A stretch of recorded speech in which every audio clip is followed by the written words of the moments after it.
this video, I wanted to talk about audio equipment with you guys. If you see here, this is the Samsung Galaxy Buds Pros. Do you see this? This is the Samsung Galaxy Buds Pros. Do you see it? On diffuse field target. Diffuse field target. So this is the frequency response for these earbuds. The Samsung Galaxy Buds Pros. The Samsung Galaxy Buds Pros. Okay. Do you see them? The Samsung Galaxy Buds Pros. Now,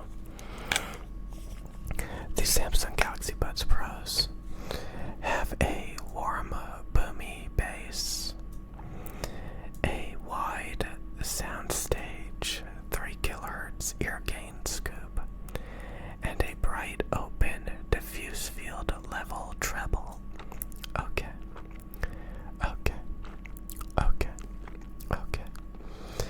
So, if we were to look at this headphone target on diffuse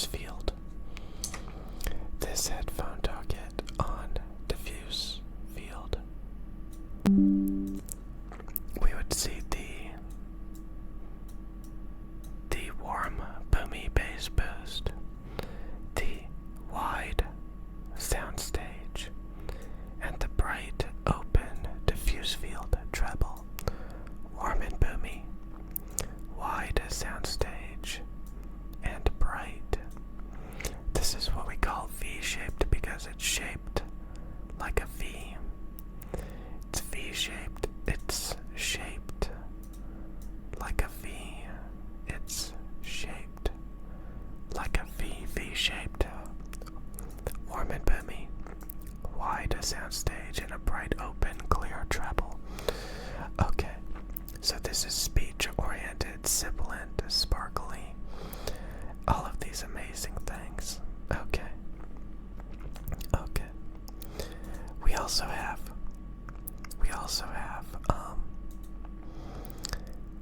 my headphones.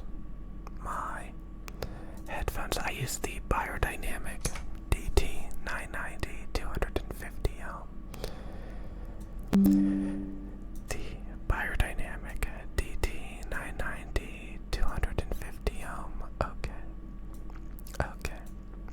So we can see these headphones have a warm, boomy bass boost, a wide soundstage, and a bright, open, clear treble. Do you see that?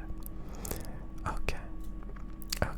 So if we look at this again, we can see the warm, boomy bass boost, the wide soundstage, and the bright, open, clear treble. So both my headphones and the Samsung Galaxy Buds Pros have the same frequency response. They have the same frequency response.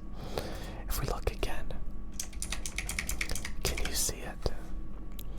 Can you see the frequency response? Look. Can you look? Watch. Oopsies. Okay. Do you see that? Okay.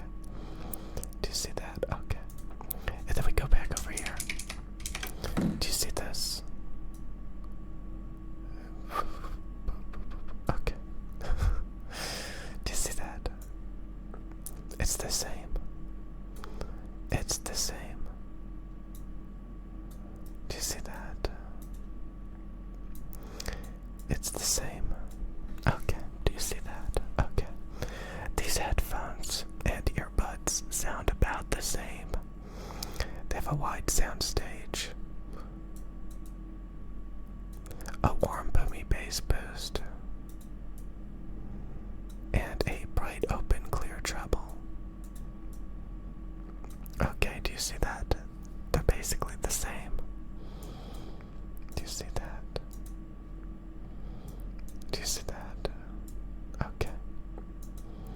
Okay. Now this is what I'm going to talk about.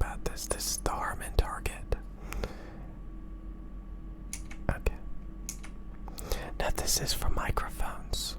The Neumann TL103. The Neumann TL103 is what I'm currently using in purple. The Neumann TL103. So the Neumann TL103 in purple kind of looks like that. Do you see that? Okay. So this is flat, natural mids. It rolls off the sub bass. It gets rid of low end rumble. It has a bright, open, clear treble for articulation and speech and clarity. So it's natural in the mids. It's bright and clear in the treble. And it gets rid of low end rumble. This is the optimum frequency response for a microphone. And we can see it right here. This is the speech microphone target. The speech microphone target. It's very bright and clear. It's very sibilant and bright and speech oriented. Then it has flat mids. So the fundamental frequencies in the mid range and the bass are all flat. Okay. And then it gets rid of the sub bass. It gets rid of the sub bass. Okay. So bright and clear. Flat, natural mids. And then it gets rid of the sub bass. Okay. And if we go back and look at the microphone, we can see the same thing. Flat mids. Bright, open, clear treble. Rolls off the sub bass on the Neumann TL103. And that's a vocal singing microphone, but that's the speech microphone. And that's what I'm using right here. The Neumann TL103 microphones. So this is how audio equipment works in a nutshell. Okay. You can see the sound. Wow. Okay. I'll see you guys later. Okay. In this video, I'm going to be teaching you guys some fundamental things about audio. The first thing you need to know is what is a headphone target. What is a headphone target? A target response. Diffuse field is kind of like the default. That's like a blank slate. And we can see the diffuse field target in like lime green right here. We can see it goes like this, up, and then like that. Okay, and all of these other lines we can see are various popular headphones, like the very expensive Sennheiser HD800S, the DT990s with worn pads that I use, the Sennheiser HD560S that some people glamorize, the AKG K712 just because of how crazy the bass is. We're going to look at that. And then the Audio-Technica M50X. So some of you guys probably use these types of headphones. Now we can see that they all have wildly different frequency responses. But one thing you'll notice is they all have way more low frequencies, emphasized frequencies, than the diffuse field target right here. So diffuse field, everybody knows that diffuse field measurement is very shouty, which is the reason why we can see a lot of headphones scoop out this region. You see how only one headphone in purple is emphasized right here. All of the other ones scoop it down. They're basically scooping out some of the ear gain. The reason why this region is emphasized is that's like the ear gain. It's just what your ear is most sensitive to. And people found that if you have a headphone that's flat here that follows the ear gain, that it will sound very in your head and kind of shouty. So what they did is they scooped it out a bit, which alleviates that shout. They also found that the diffuse field target sounds very thin and anemic. It's not warm enough, it's not bassy enough. So all of these headphones, for the most part, are warmer and bassier than the diffuse field target. Now once we get into the treble, a lot of these deviations are from like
M50X in purple, Audio-Technica M50X in purple, now look very prominent around 3K.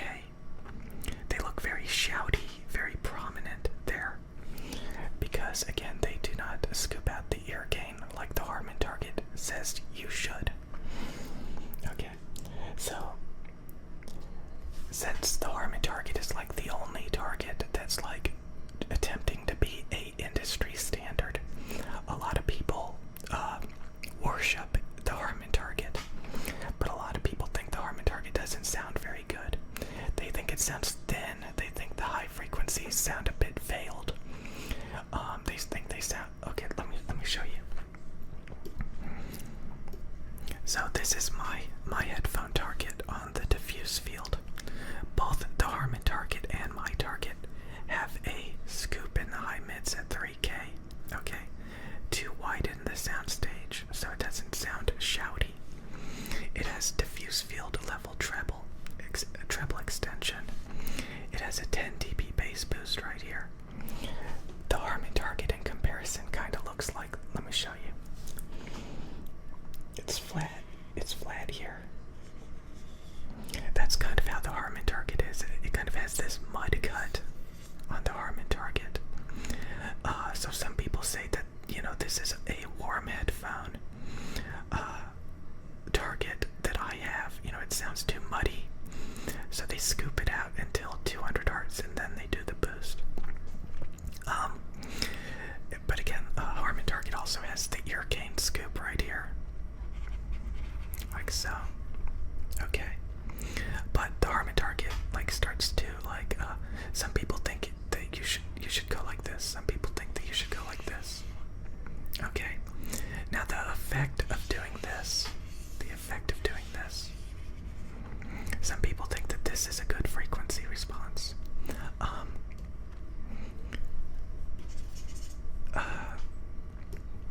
The effect of this is this region sounds thin and subwoofery. So we have a lot of emphasis to the subwoofer, sub bass. We have a lot of emphasis to the sub bass, and we can see some of the bass frequencies here sounded thin. This is where a lot of the real bass is. It's called like the mid bass. That's where a lot of impact is. So it's not just like warmth, but it's also like impact, and this adds warmth to like people's voices. We can see here, you know, these are the fundamental frequencies, the body of the human voice. So if you scoop that out, like the Harman Target, it makes it sound thin and anemic and subwoofery. So if you have this bass, if you have that bass, it sounds warmer and fuller, and it has more impact. Okay.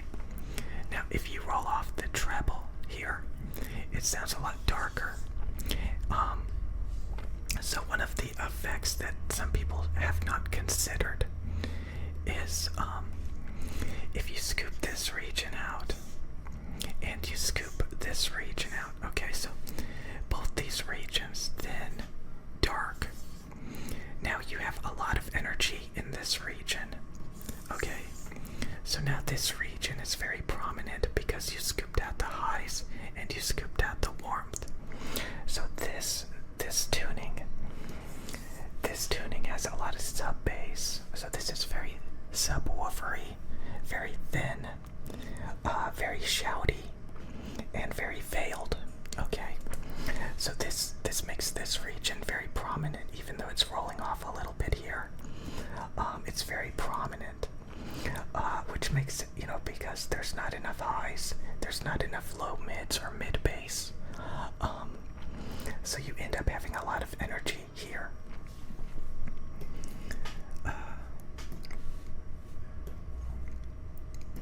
But if you have this and you have this, now this region is less prominent, okay?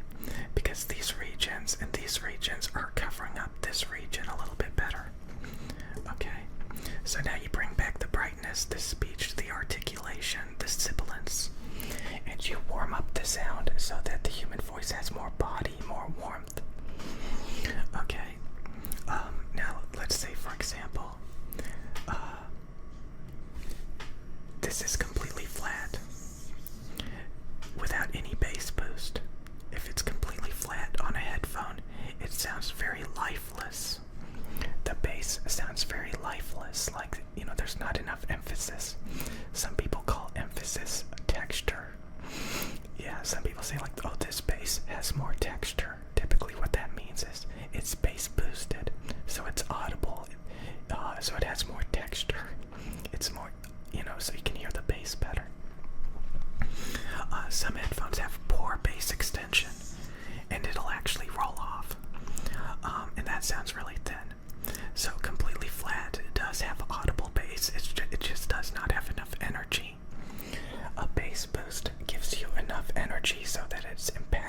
brightness, articulation, clarity. If you do not scoop this region out, it sounds in your head. It sounds like there's not enough width. It doesn't have a sound stage. Okay, so all of this is like visible on this graph here with all these different headphones. Let me add one more. Headphone. The 660. Let me add 660S. That headphone does not have much bass. Actually, let me get rid of that. Let me add the 580. The 580. This is a discontinued headphone that some people glamorize. Okay. We can't see it because we have too many headphones. Okay. Let me talk about some stuff first. Okay. So the orange one, the AKG K712, the AKG K712 in orange. Let me change this. The K712 in orange, we can see this one has a lot of emphasis from like 1000 hertz to 220 hertz. Okay, and that's very warm and muddy. Okay, that's very warm and muddy, what we see there. The other headphones are not very muddy. They're not overly muddy and warm. So that one headphone is really overly warm and muddy, and it competes with the low bass frequencies. So that's bad. Okay, so let's get rid of the K712s. The K712s also have this 2 kHz peak right here. So let's get rid of the K712s. Okay, so some people could argue that some of these headphones have a little bit more mud than others, but really it's just a tiny bit of warmth. It's not like overly bloomy, overly bloated. The K712s are bloomy and bloated. As long as there's more bass than low, as long as there's more sub bass than mid bass or low mids, then you're pretty good. So as long as this region is a little bit weaker than the bass, the sub bass, you're pretty good. So if we look at the one in green is probably the one with the least bass emphasis, and that's the 560S. The 560S lose a lot of treble clarity. It dips down. It's scooped out right here on the 580S. So it has very poor treble extension. It has a lot of energy around 5.5K before the treble is ripped out. And it has very weak bass. Okay. Some people glamorize that headphone. It has very boring, lifeless bass. Okay, so now we have the HD800S. That has it's a warm headphone with not enough deep bass. Okay. And it has a wide soundstage. It has this treble cut problem. It's got this 6K peak problem on the HD800S. Okay, so now we have the M50X. We have the M50X in blue. That have the, they don't have the ear gain scoop, so they don't have soundstage. They have some messed up treble peaks. They have a mud cut kind of thing going on here, so they sound a little bit thinner in the fundamentals. And they have about the same amount of bass as the Biodynamic DT990s. Okay. So, all in all, this headphone has the soundstage scoop, the transparent treble, diffuse field treble, the bass boost that's required to give you impact and warmth and body to the sound. So again, diffuse field is too thin. It doesn't have enough bass. It's too shouty. It's too in your head. So you scoop it out. But it does have real world level brightness. Okay. But if we look at it on the Harman target, it kind of makes it look like it's got that mud there at 200 hertz. Like it doesn't have enough sub bass because, it rolls it off because it's open back. But a lot of people will demonize this headphone because they look at it on the Harman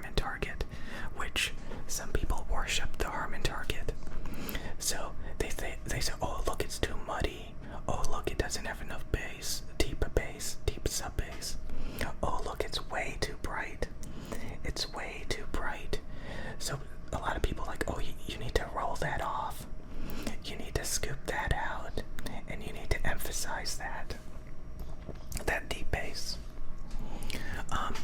But there's not that many people, headphones and IEMs that actually have the Harman target. And the headphones that do have the Harman target, people will complain. People actually complain about the Harman target. They say that it's too thin and anemic here, and which results in it sounding subwoofery, like there's too much emphasis in the low bass frequencies, the sub bass, and they think it sounds too thin here, too anemic. But some people would say, oh, that's mud, that's bad, and then they roll off the high frequencies. So some people say the TT990s are too bright, they have too much treble extension and emphasis. But if we look, the end result of that scoop and that roll off is a lot more emphasis to this region here. So it ends up sounding very high mid forward. Some people will say, there's less focus on the treble, that it sounds too anemic and subwoofery. So people who worship the Harman target a lot of times will have very biased opinions about headphones with a treble extension, a diffuse field treble, and headphones that have warmth. But people who actually do end up buying headphones that follow the Harman target actually end up thinking that it sounds anemic and thin. It sounds like you have a overemphasis to the sub bass, like a subwoofer. So you get this very thin, anemic, subwoofery sound. Because again, it sounds thin. It sounds thin and subwoofery, sub bass. Okay, so it sounds thin and subwoofery. Okay. So like if we look at a headphone that actually has the Harman target, there actually isn't many. So I can't even give you a good example, to be honest with you. Pretty much nothing follows the Harman target. Some people think the K371s follow the Harman target. But we can see it has a defect. It has this defected 4K, which is very bad. We can see it does have some treble problems. It's not emphasized enough. We can see that the deep bass is a little bit wonky. It kind of has this scoop right here. So even a AKG Harman headphone that tries to copy the Harman target ends up having a problem spot in the treble and at 4K. But that would technically be their considered transparent flat sound. But what else did I want to say? Like I said, the end result. Let's put the 990s back. I use diffuse field. Harman target is kind of like a colored propaganda sound. So again, we can see my headphones have a better 4K. My headphones are a lot more transparent. They have a lot more treble extension. They don't have that 4K problem spot. They're slightly muddier, and since they're open back, they kind of roll off that last bit of sub bass. So people, if you look around the internet, people say the DT990s are super muddy. They're way too bright, and it's really ridiculous propaganda. So also, I wanted you guys to see, again, the DT990s when you first get them out of the box. The DT990s when you first get them out of the box, you will see that they're very fatiguing. They're very harsh in the treble. With fresh pads, these are fresh pads in blue versus worn pads in red. Okay, so when you first get the D90s, you have to use them for like a week or two, and these treble spikes will smooth out. They're very shrill, and especially the 6K peak, that's very fatiguing. But these higher frequency peaks are just kind of sibilant. They're kind of like, they kind of sound like snakes. They're kind of, those are not really painful. It's just kind of like really sibilant. That thing is actually fatiguing at 6K, but we can see it completely goes away. It completely smooths out, and you end up with a extremely high quality, good bass and treble extension, wide soundstage, warm, the best tuned headphone on the market. But people will look for any reason to hate on these headphones that I use. They'll say, "Oh, they're too bright. They're too harsh." All the while they know that if you use them for a few weeks, that completely smooths out. But they don't like to admit that because it would ruin the hobby. And like I said, some people think, "Oh, it's too muddy. Oh, it's too bright. Oh, it kind of rolls off the sub bass. Oh, it's nothing but mid bass." Those people are just ridiculous. So anyway, that's all I wanted to say. Okay, in this video we're going to be discussing a few mainstream popular headphones and microphones. So again, this is the diffuse field headphone Target. A warm, bassy 10 dB bass boost, a 3 kHz scoop, and a treble emphasis. So if we look on the headphone database, the reason why there's a 3 kHz scoop is because this is where the ear is most sensitive, the ear gain. And when you scoop out some of the ear gain, it makes the sound wider. So it adds a wide sound stage. And this just happens to be where vocals are, like where you're screaming, shouting. I think the human ear is probably most sensitive to 3K because that's where people shout, the frequencies when people are screaming and yelling. So like maybe from like a distance, this would make it easier for the human ear to hear people yelling from a distance. Like if you think about it, like from a evolutionary standpoint. So for example, pay attention to this spot. See how this is a vocal singing microphone. So this is where you project vocals in the same exact spot. So the ear is so sensitive to that spot that you want to scoop it out.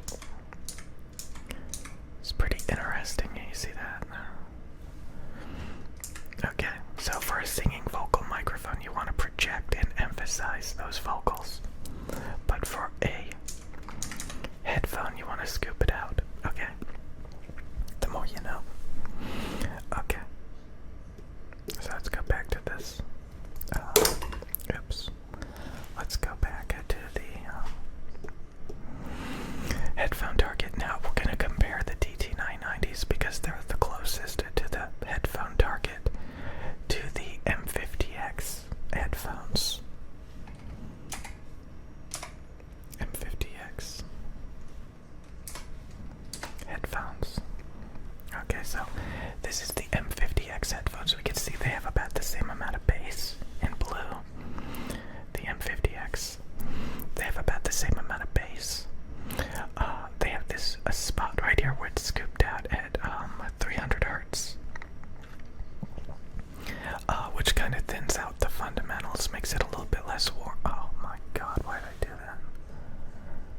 that? Okay, so the DT990s in red have a very smooth response all the way through. We can see the M50Xs do not scoop out the ear gain. You see the ear gain at 3K. The M50X do not scoop out the ear gain. So this is the reason why a lot of times you see people say that the M50X do not have a sound stage. It's because they do not scoop out the 3 kHz ear gain. So this makes audio sound like it's in your head. So if you don't scoop out this, and make it sound wide, it'll sound like it's two-dimensional, kind of like in your head. I'm not going to say that's bad,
SHPs, the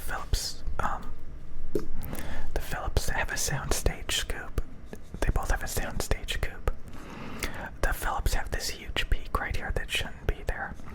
So we can see it's kind of deteriorated. It's kind of jagged on the blue one. And this adds a lot of funky coloration. We can see the DT990s have a lot more bass emphasis and extension in red. So the DT990s have a smoother high mids and treble and more bass emphasis, while the Ship 9500s have more flat bass and a rolled off sub bass big time. And the high mid scoop for a wide sound stage is a little bit funky sounding. That peak is definitely funky. That cut right there around 910K is also kind of a dark spot. But both of these headphones, we can see they're very bright. Diffuse field level treble, a wide soundstage scoop in the ear gain. They both scoop out the ear gain at 3K. And then, there's a difference in bass emphasis. Now you may think, wow, okay, the Ship 9500s look a bit bad. Let's get rid of the DT990s and put in some expensive headphones. I think the Ship 9500s were designed to sound like the Sennheiser HD800s. So that's the Sennheiser HD800s in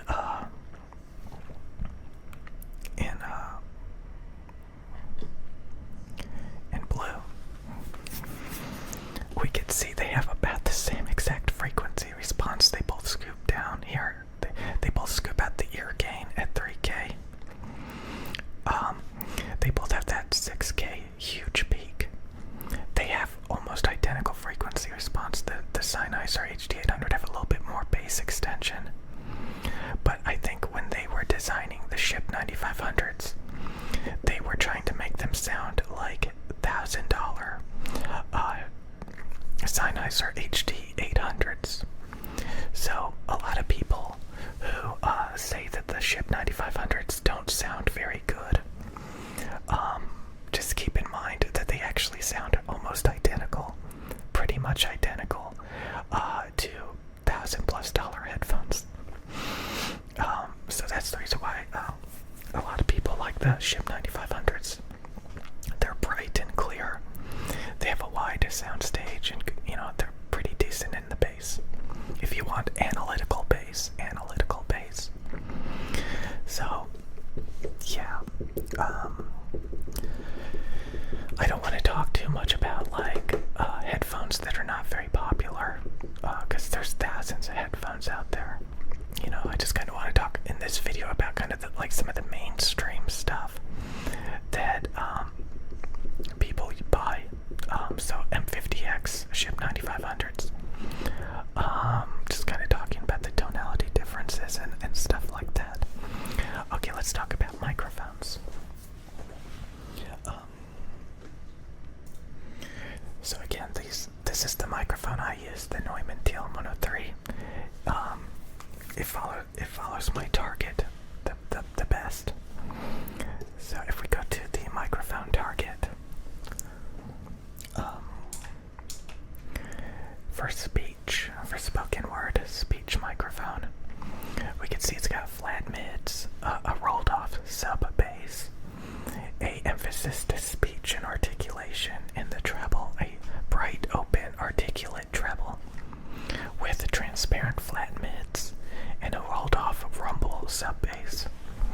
So that's kind of like the optimum tonality for spoken word and broadcasting and speech. So let's compare this to let's start off with the Blue Yeti. Let's compare this to the Blue Yeti.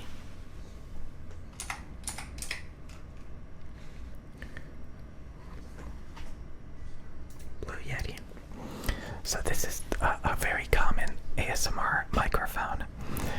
The problem I have with this microphone is we can see it rolls off a lot of the bass, a lot of the warmth.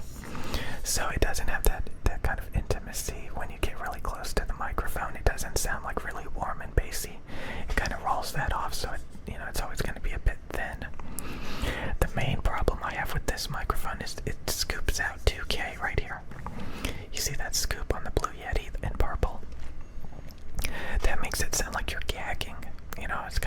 this gagging effect. Because that's your throat. Okay, so 2 kilohertz. 2 kilohertz is in your throat, around 2K right here. If you scoop that out, it sounds like you're gagging. Okay, so it kind of has this gagging effect because they scooped it out there. Now we can see it doesn't have that much of a bright open treble. It kind of rolls it off after. So this microphone is pretty decent for like whispering, but if you project vocals and speech, and you really emphasize those higher harmonics above 1K, it can end up sounding a bit gaggy. But it's we can see it's pretty smooth. It's a pretty smooth response. So that's good. It just has a little bit of a funky tone at 2K, but it's overall a really flat microphone with not good bass extension. It doesn't have that much of a bright open sound, but it is pretty articulate still. It's a very flat, neutral, limited frequency range microphone with a little bit of funky 2 kilohertz. But for whispering and stuff like that, it's not too bad. Okay, let's replace that microphone with something else. Let's look at the SM57. So we can see the SM57, it peaks out too much at 6K. It goes over the 5 decibel line, which is a big no-no. But we have a lot of energy in this one spot right here on the Shure SM57. So this microphone is actually pretty close to the target, right? It's a little bit thin. It rolls off a little bit too early. It peaks out a little bit too much here. But it does have a fair amount of clarity. And it is very similar to the target. So honestly, it's too peaky at 6K. There's too much energy there. Let's compare it, the SM57 to the SM7B.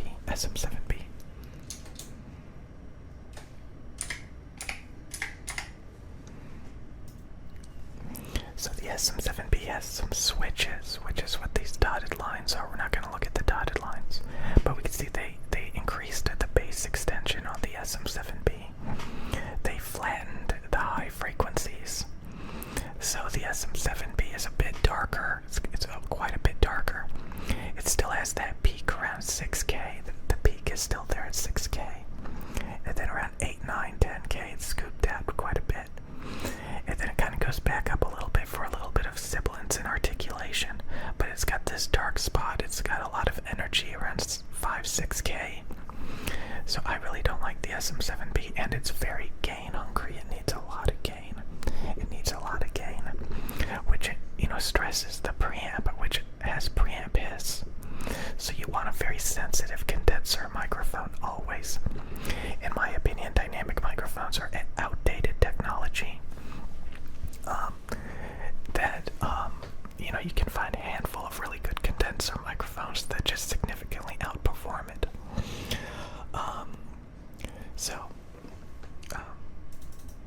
If we look at the RE20. So the RE20 microphone, it's hard to see, but it is more screwed up here than shown on the graph. But the RE20 has a bit more, treble clarity. It's got really good mids and bass. Like we can see, it follows the TLM103 exactly. The RE20 gets really screwed up right here. It's hard to see, but it's got some treble clarity. It's just not emphasized as much. But it really is messed up right here. This graph just doesn't show how messed up it is. So that's pretty impressive by the RE20. So I want you guys to remember just how important these measurements actually are to giving you a proper idea of the sound. And this optimum target is a big deal. This is a big deal when it comes to sound quality. Okay. What other microphones can I talk about that people get?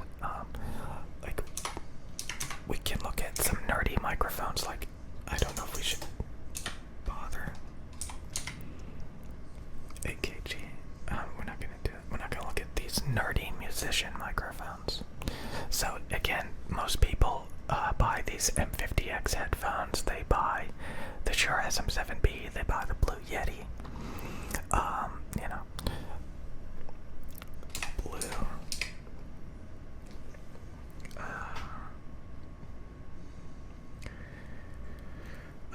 Baby bottle. So I wanted to show you the Blue Baby bottle because it's kind of like the Blue Yeti, except it's warmer. It's more emphasized here, but it has the 2K scoop. The 2K scoop, just like the Blue Yeti, which is kind of funny. So yeah, you can look at these more expensive studio microphones, like the AT4040. And we can see the AT4040 has a screwed up treble, but they tried to make it really good flat mids, but they screwed it up here. It's all chewed up and stabby peaky. So you can really get a good idea of if the company is really honest about the frequency response. Because if we look at my guide here, it says along the top, warning, some measurements may be provided by the manufacturer and manipulated. Certain companies will smooth out the graph more than they should to make their microphones look better, and it can be misleading. So you gotta be careful about that. The last line of defense is listening to the microphones and deciding if they sound good to you. So again, I don't want to sit here and review every single microphone and headphone on the market, which I could. I want you guys to kind of like go on these websites and look at the imperfections, and you can really see a lot of things. Because again, when you're using this equipment, especially for long periods of time, people and you are going to hear that, that 6.5K peak on the AT4040. They're going to hear that 9K cut. It's supposed to be smooth, not have this huge peak right here. Stuff like that. So this is all, like, I want you guys to do your own research and learn this kind of stuff. To learn like what is bad tonality wise throughout the response, like what is going on, and then you can actually have fun when it comes to buying audio equipment. But again, you can just use your ears, but this is really good stuff. I think we're gonna be done here because this is almost 20 minutes. Okay, hey guys, I thought I would show you guys my setup, like how I make these videos. This video is going to be just about image quality. Maybe I'll make other videos about like audio and stuff. I already have a couple of videos about that. But I kind of wanted to talk about like what camera do you get, what lens do you get, what do you have to worry about. So I am currently using the Sony a6400 camera. This came out quite a few years ago. It's actually very common. A lot of streamers on Twitch and stuff use this camera as like their streaming camera. So I highly recommend Sony cameras. I really like the color science of Sony cameras, which means I really like the way the image quality looks. It's not overly contrasted, overly saturated, to the point that it looks like a cartoon. This has like, kind of a washed out grade colors. It's not overly, black and white contrasted. Colors can be faded. They're not like overly, blown out to try to look like overly colorful. Like a lot of times that happens with like cell phones and like Canon colors. Oh, everybody likes Canon colors. Typically because it's, it's overly contrasted, overly saturated. And, so there's different color sciences. Like sometimes skin tones will look yellow or green. Sony colors, typically your skin tone looks a little bit red. So there's these little nuances, but also I think Sony makes the best cameras. They have the best autofocus, the best color science, the best low light performance of a lot of budget cameras and stuff like that. So I mean, I spent a lot of time looking at all the different brands of Canon cameras out there, you know, different brands, like Fuji even, and like, I mean, I spent months like researching which camera has the best image quality. So one of the only problems with the Sony a6400 is if you don't have a good lens, the autofocus will be very wobbly. So this Sony camera actually comes with a stock lens, which is terrible. It doesn't have a wide aperture lens, so it doesn't pick up much light. So you'll have worse low light performance with the stock lens. The autofocus will be wobbly. It'll be like around the edges of the camera. It'll be like wobbling if you leave the autofocus on. So you have to get a better lens. And one very common popular lens to get with the Sony a6400 is the Sigma lens, 16mm, which means it's pretty good for, like, you know, close up. It's not like overly zoomed in. So you kind of want to get like a 16mm lens. So like if you don't want it to be too zoomed in, you know. And it also has an aperture, a wide aperture of f1.4. The lower that number, the better for low light performance. So like, if I increase the aperture, the background blur, see how when my hand gets closer to the camera, everything else gets blurrier. If I increase the aperture, the low light performance will decrease, but it will also be less, you know, bokeh, less blurry background. So let me see if I can do that real quick. Let me see. I think how do I do that? Okay, maybe it's this, or maybe it's been a while. I think this will change the shutter. Yeah, that changes the shutter. Oh god. That will not do it.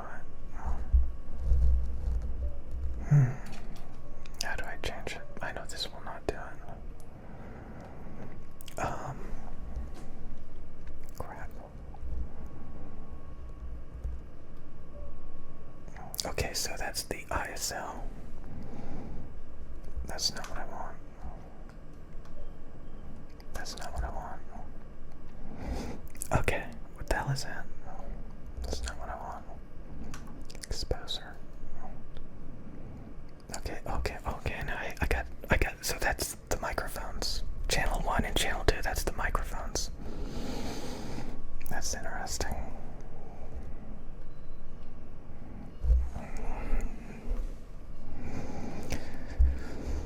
We got all these different things. Okay, so that's pretty cool. So it shows autofocus is enabled, and some autofocus specifications. Okay, now I'm trying to change the, let me try this. Okay, that did actually do it. Okay, so as I increase the aperture from 1.4, it's gonna, look at the ISO. Look at the ISO, watch, it's gonna start going up. So my low light performance is decreasing. But notice that when I do this, things are less blurry behind me. Notice, okay, look at the ISO, it's 6400. That means the low light performance is really bad. Look, things are getting darker. Things are getting darker. So now I have a aperture of f16. It wants to increase the ISO over 6400. The image should start to look a bit grainy. So we want this to be as low as possible. We want the ISO to be in the low 100s. So now we have incredible low light performance of an ISO of 200. So that means there should be no grain, no grain in the image. Okay, so now we have to talk about the shutter. If you noticed, I'm recording in 60 frames per second. So you want the shutter to be 1/125. So you want the shutter to be twice as much as the frame rate. So watch, if I change the shutter to lower, you'll notice it also increases my low light performance. The ISO went from 200 to 100, so the slower the shutter, the better the low light performance. But watch. Now it looks kind of like those webcams where they're very blurry. So the shutter is not updating fast enough for 60 frames per second, but it's also letting in more light. So it's letting in more light. It's actually getting blown out. So we can... Whoa, it looks like the camera is like stuttering. So if I have it, we can see as I increase it, the light gets darker. And it gets smoother. There's less motion blur. So, less motion blur.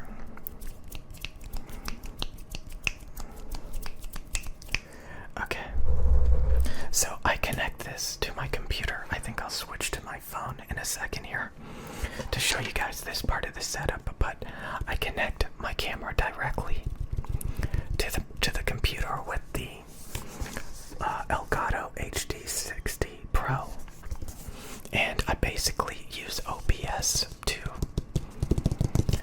make these videos.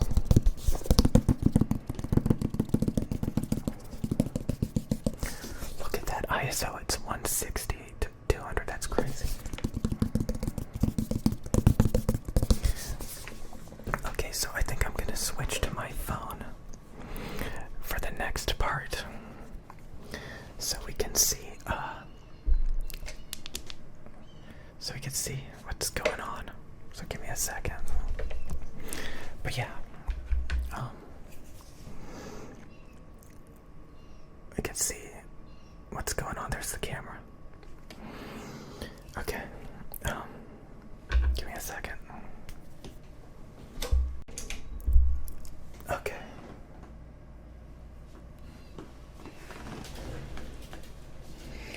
So over here, I'm literally, connected to my computer directly through the HDMI out. And the HDMI cable goes all the way to my computer.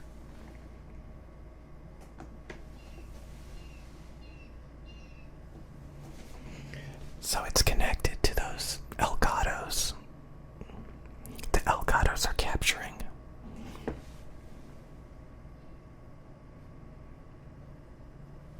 The Elgatos are capturing this feed in OBS. So I'm using OBS to make this. Now, if we look, we have to actually sync. So I'm using video capture device.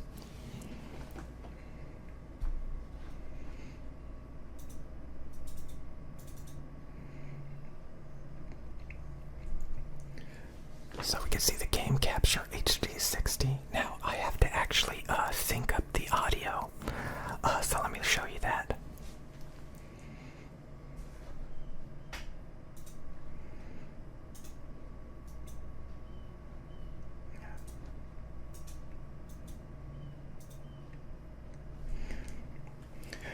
So we can see I have a video delay of 100 milliseconds.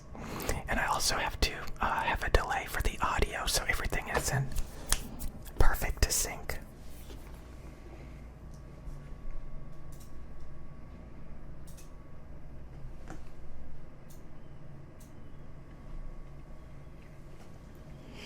So we can see my audio has a delay of 200 milliseconds. So that just makes everything, the audio and the video, in sync. And you kind of have to play with these numbers until, it's in perfect sync, or it's going to be out of sync.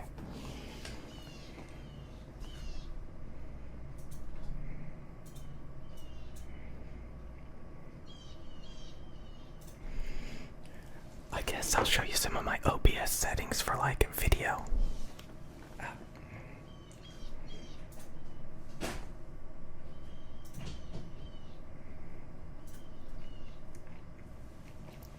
So those are my bitrate settings. You can like search like what are the best settings for YouTube. You know, bitrate for the frame rate and resolution. Give me a second, I have to do something, but like, so this is kind of what you have to do. Okay, the last thing I wanted to talk about is the white balance. White balance is the most difficult thing you want to set. You want it to be custom. You do not want to use the presets. And this can take a lot of different tries. So I'm on custom 3, okay. So, like, see, I dabbled with, you know, see, that's too orange, for example. That's white. That's a little bit more red, orange. Do you guys think that one looks better? These are different presets I kind of dabbled with. I thought this one looked the best, I guess. But like, you can set it. This one's really messed up, so let's mess with this one. So, oops.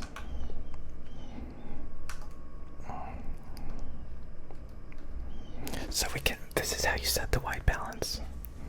You get something white or gray. You push that. Press the button to capture data. See this circle right here? You want to put something white in front of it.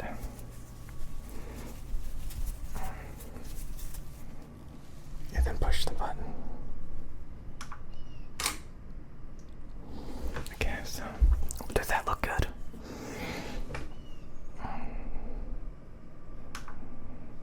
Is that better? Is that better than my current preset? It better not be.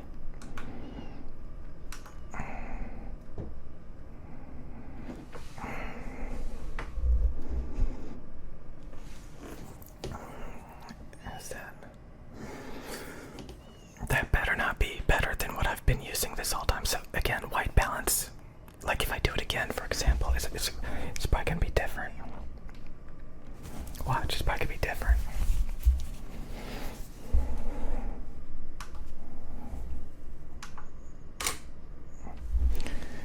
It's about the same.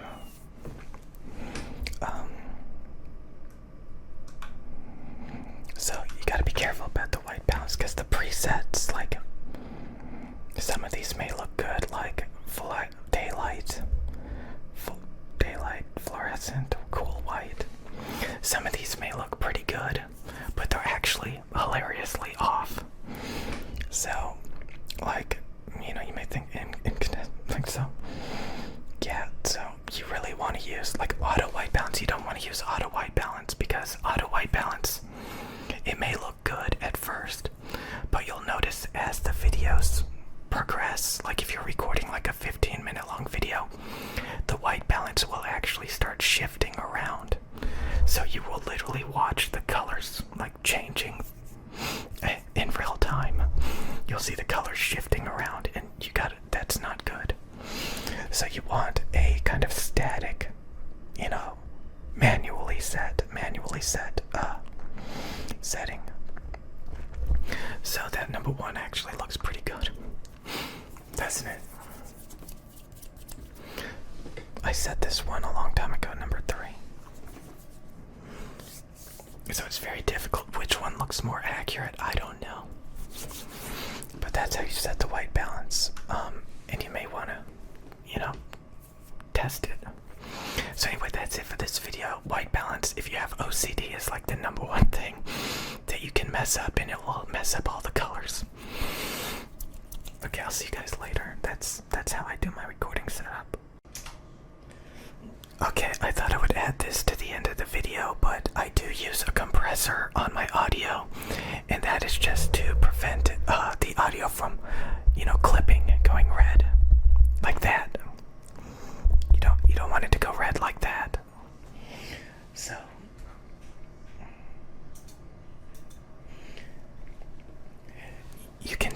something called Reaper VSTs. They're free, and you can add them to OBS.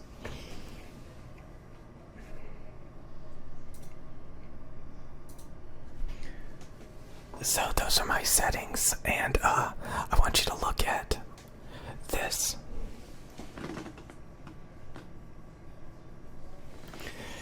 You want that to occasionally, go up by like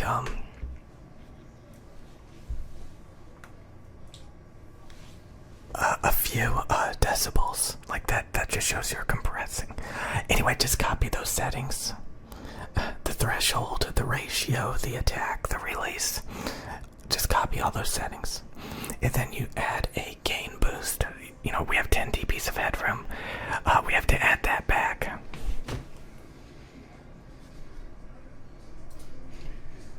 So I do 10 to 12 dBs of gain boosting. Hey my dudes, I wanted to guide you on your path to end-game audio, the best audio that you can possibly get. I wanted to start with the cheapest and go all the way to the best. And the biggest price points up here versus the cheapest price points down here is not that big of a difference. In fact, I recommend you get all of this equipment. So I know a lot of you probably don't want to spend a lot of money on audio equipment. But this is all you need when it comes to headphones and earbuds. So, if we look at my target, so this is how all of this audio equipment measures that we're going to be talking about. And we can see it fits within my in-ear tolerance bounds. So all of this audio equipment sounds exceptionally good, and it doesn't really matter which one you use. They're all going to sound about the same. Okay, so all of this stuff is tuned about the same. They have diffuse field level treble, which is really bright, clear, and sparkly, for the most part anyway. They all have like a 10 decibel warm, boomy bass boost, and a 3 kilohertz ear gain scoop for a wide soundstage. All of these are V-shaped, all of these are fun, all of these sound amazing. So I'm going to start off with the Samsung Type C earbuds. These came out like a long time ago, and these are only like $15-20. They're the Samsung Type C earphones, and it's called the EOIG C100. EOIG C100. That's what you want to look for, EOIC 100s. And these sound exceptionally good. And all you gotta do is plug them into your phone. Like so. And now, that's it. You can listen to them and they sound exceptionally good. So, you can buy these for your friends, your family. You can buy a bunch of them, and it's a really good deal. Now, what's really cool about these is they actually have the same drivers as the more expensive Pro wireless Samsung Galaxy Buds Pros. So these came out in the year like 2020, 2021, along with these. So both of these have the same drivers inside of them, which is a woofer two-way speaker, woofer tweeter. Both of these, this is like the cheap wired version, and you can buy these on eBay for like $50-60 brand new with like a waterproof carrying case. So these are the same thing as these, just about. They do sound a little bit different. There is more bass and width on the wired, and the treble is maybe a little bit harsher, but they are the same as the Samsung Galaxy Buds Pros. So these have like the same kind of two-way woofer tweeter driver design, and yeah. Okay, so these are actually the end-game earbuds. You don't have to buy any more. They were discontinued quite a few years ago, but they still measure and sound better than the generations above them. So I like to have this waterproof carrying case so that, like, if you drop them, they don't go flying and open up and get damaged. So we can see I've got a lot of Samsung Galaxy Buds Pros here. A lot of Samsung Galaxy Buds Pros. These things are amazing. You can buy a bunch of them and they are totally worth it. And I guess we can look at those two on the grapher here. So if we pull up the grapher and we type in Samsung, we can look at the IC100s and the Buds Pros. We can see they measure very similarly. There's a 8K peak on the EO IC100s that's a little bit more extreme. And we can see that there's some bass differences when we look at the bass, the low mid range and the mid bass. They're a little bit different. But besides that, so the low mids and bass are a little bit different in the 8K peak, and that's about it. Maybe the air frequency sharpness is a little bit different, but they sound about the same. Okay, so you're basically getting a steal, for like what, $15-20. You're getting wired end-game earbuds that are equivalent to the Buds Pros. And again, these are used, they're discontinued, and they only cost like $50-60. So very good. And speaking of discontinued, these are probably impossible to get. These are the Audio Hype 2. They weren't massively produced like the Samsungs, obviously. So you having the likelihood of finding the Hype 2 earbuds by Audio, extremely rare. You probably won't ever actually have a chance to buy these. And these are really good as well. I just kind of wanted to bring them up because they're also discontinued. Like, we can look at them on the grapher here, and they're really good. The Hype 2. So we can see they all measure and sound about the same. The Hype 2, the Audio Hype 2, they were really good, and it's a shame they're no longer in production. So now the next upgrade, when it comes to, like, you'll notice everything else is wired. So this is the only true wireless, you want to get, the Buds Pros. Now they do have, we can just quickly discuss like the more recent Buds. Like if we look here and we look at the Samsung Buds 4 Pros that have recently come out, we can see that they're a little bit darker in the highs, and a little bit wonkier. I honestly think the original Buds Pros Legacy Endgame are better. We can see in the high frequencies it starts to roll off a bit on the Buds 4 Pros, but it's not, and they have a bigger 8K peak. So, and we can see a kind of a dip in the upper mids around 2K that's not supposed to be there, and a little bit extra sub bass, but that doesn't matter. So I just think that the original Buds Pros for like $50-60 on eBay are a better deal than the Buds 4 Pros, but the Buds 4 Pros are not that bad, which leads me into talking about the next earbud, and that's the SimGot EM6Ls. These are like the best, most transparent earbud out of any of these. So why would you want to get this? Well, this has the smoothest treble in the world. The SimGot EM6Ls actually have the smoothest treble in the world, and you can get something like an Apple dongle.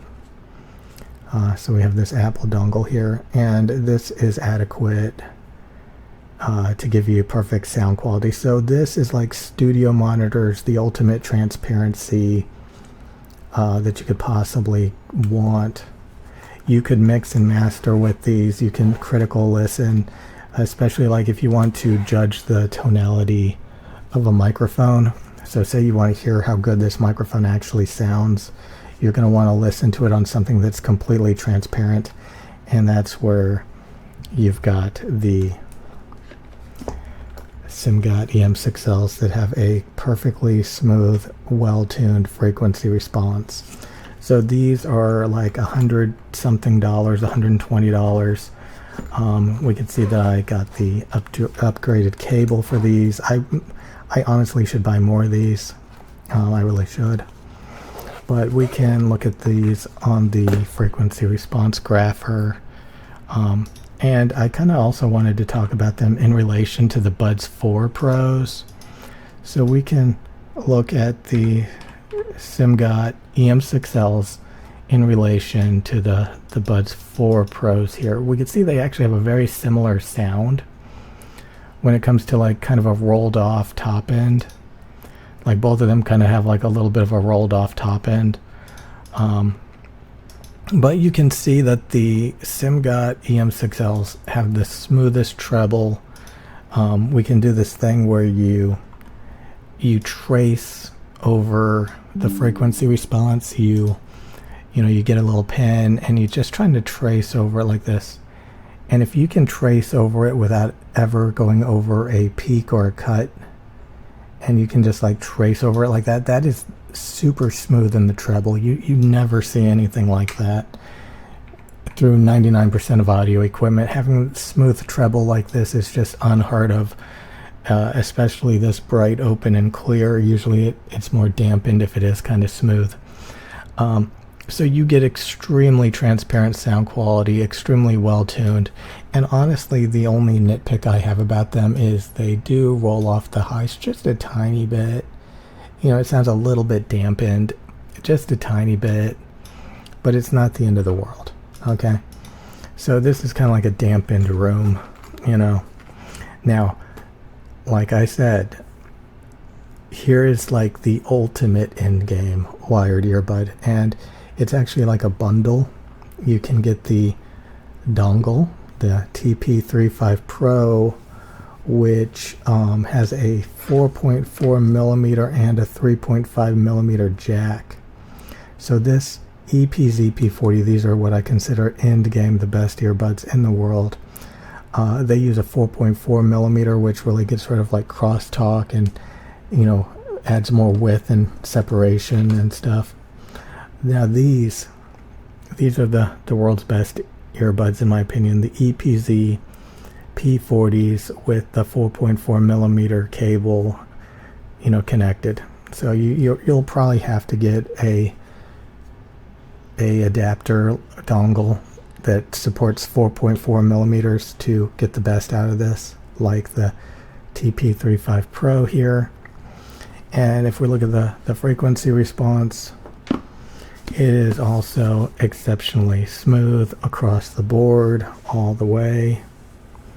And this actually fixes some of the problems that I mentioned on the SIMGOT EM6L. So if we go back over here and we go to the EPZ P40s, we can see how the EPZ P40s are actually a little bit brighter in those highs. That really fills in those high frequencies, and it's got a mud scoop around 250 hertz on the EPZ P40s, so you get a lot of clarity and you don't have any warmth or mud, and it's extremely smooth in the treble. Like I said, maybe slightly less smooth because of this little dip and peak right here on the EPZ P40s, but it's not really noticeable.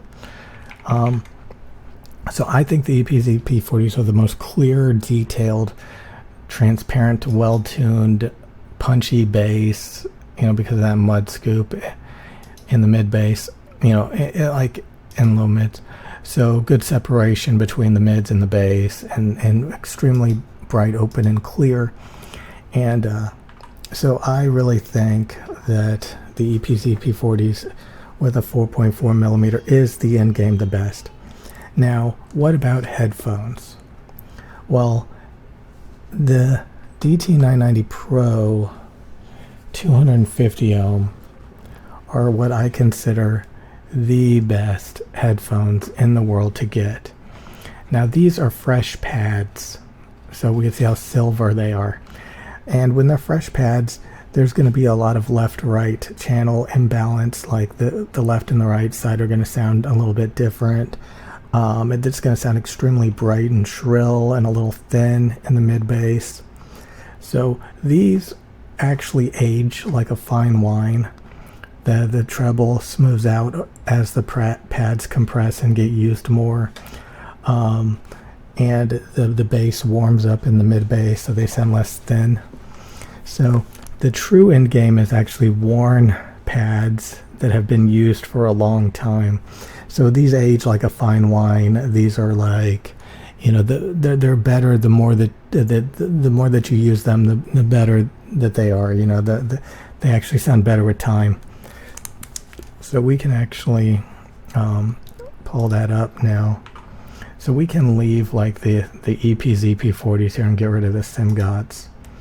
And we're going to look at the DT990s now. DT990 Pro with fresh ear pads. So with fresh ear pads, and I lost the P40s.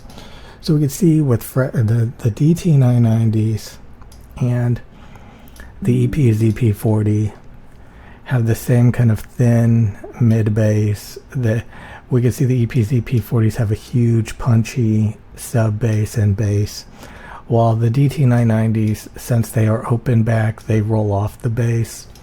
So that's just a downside to having grills or an open back design. The bass will start to roll off, so it's hard to trap in bass with open back headphones.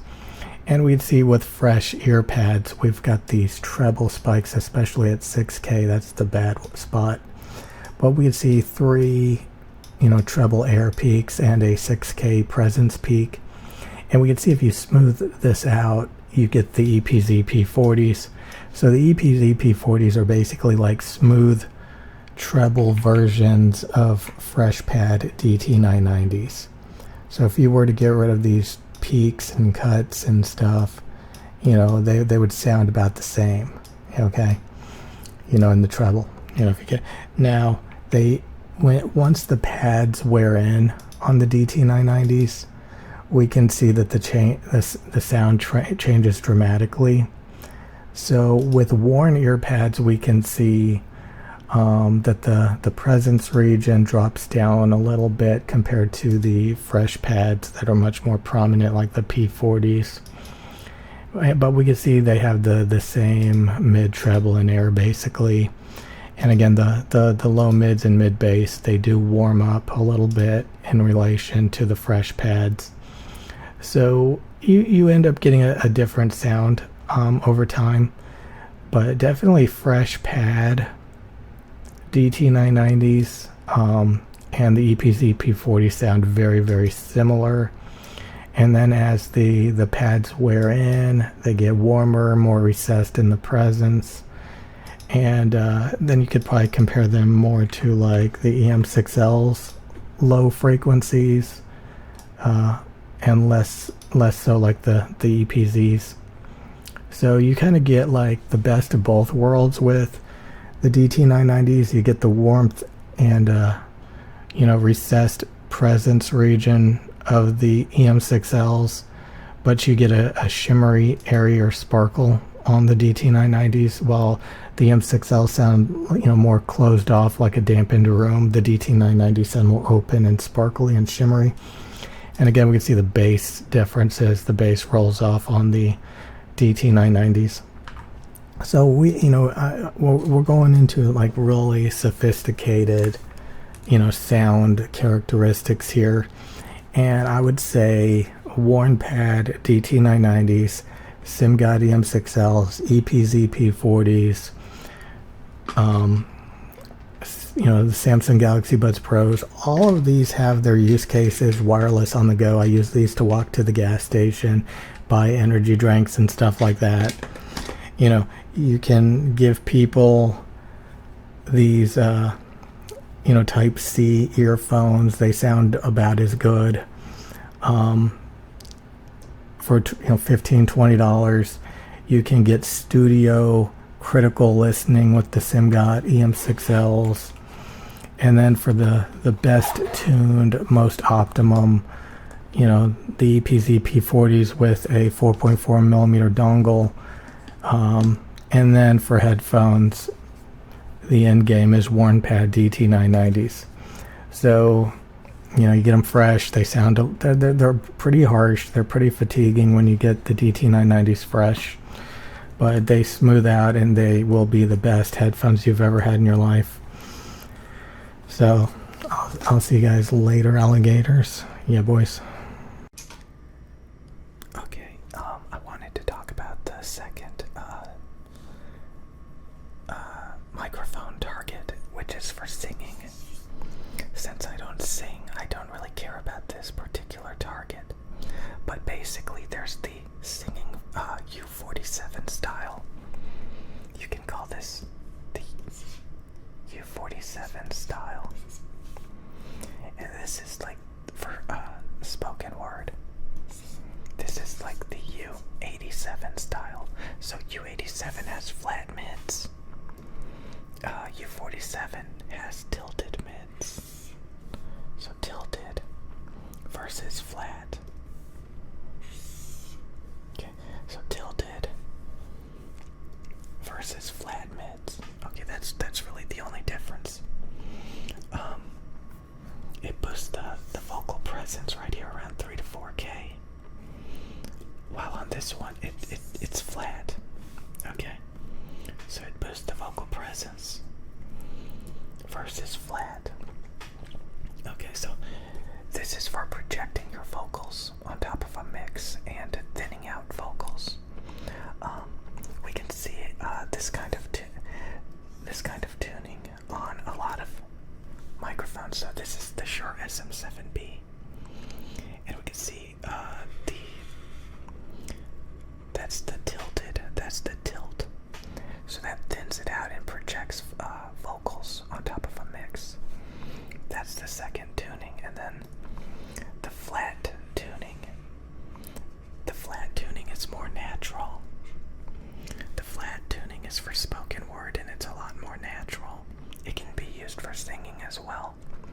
If you thin it out too much, it sounds like a tin can, and it's not really usable for anything. And spoken word sounds really unnatural if you boost this region. So you want to keep this region flat for spoken word. So I hope that makes it easier for you. Now we can look at some really expensive Neumann microphones. Like this one. This is the Neumann TLM49. And this is a tilted. It's like a ruler. It's just tilted mids. So this is really bad for spoken word. This is bad for spoken word. It's got tilted mids. That's really bad for spoken word. Okay. This one is the U87. This is known for being an industry standard spoken word microphone. And we can see it's got flat mids. It rolls off sub bass rumble. It has a little bit of articulation in the treble. Very flat, transparent, with a little bit of articulation, emphasis to the high frequencies. So that's the U87 style, literally. It's on the TLM103.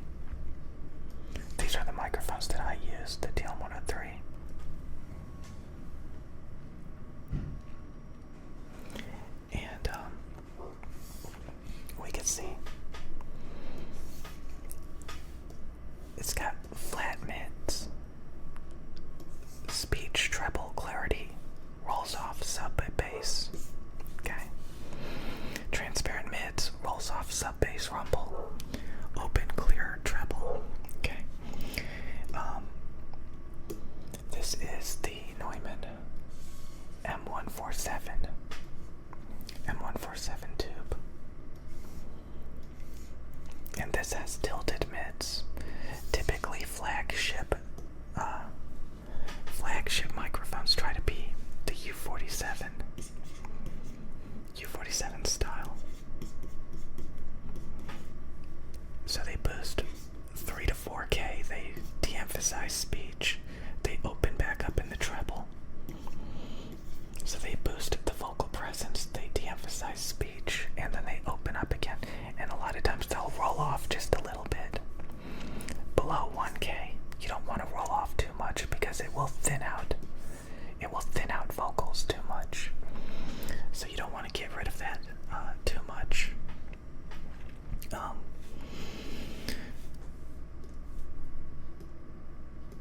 So that's the two main tunings. One has flat mids, which is much more natural and good for spoken word and singing. The other one has tilted mids, which is more for projecting vocals through a mix.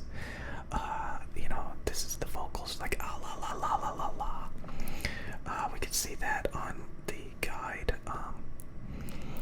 The guide here, it says throat. So this is like the soft palate in the back of your throat. So this, if you want to see how this works, the fundamental frequencies are your chest resonance, your throat. The fundamental frequencies are basically your lungs, your vocal fold. You know that thing that your vocal cords. So basically, your voice is an instrument. It travels through your chest resonance, your fundamentals, your warmth.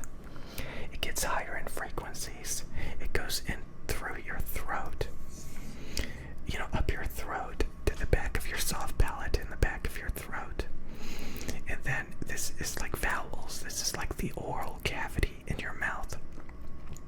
Consonants and sibilants are formed by restricting airflow with your tongue and teeth. So your tongue and teeth, your articulation, your oral cavity, your tongue in your mouth, inside your mouth, and then your soft palate in your throat, and then down through your vocal cords to your chest resonance, your fundamental frequencies. So that's kind of how it works. So so this is emphasizing your throat and your soft palate in the back of your throat in your head. Okay? And it's kind of thinning out some of the fundamentals so it doesn't sound warm and muddy in a mix. So you cut through a mix better. And there's also other microphones like this one. This is the TLM193. This actually scoops out the vocal presence. I would probably use this microphone to record instruments. We can see it scoops out the entire vocal presence. It's scooping it out. And then you could get like a presence boosted mic to work in combination with it. So these are the two tunings. It's kind of hard to see, but one is tilted and one is flat. I wonder if the TLM193 is here. No.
warm rolls it off.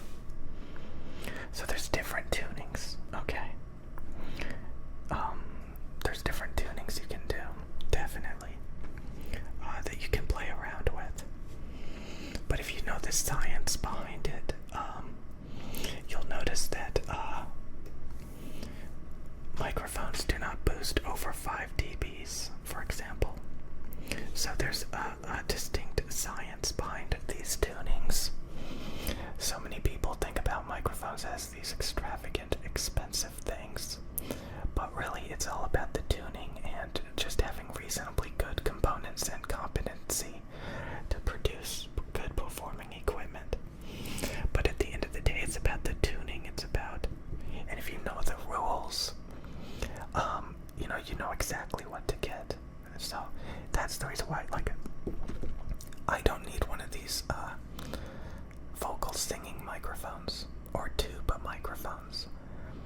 Okay, so this is part of it, like getting confidence in knowing what you're getting and how to use it properly.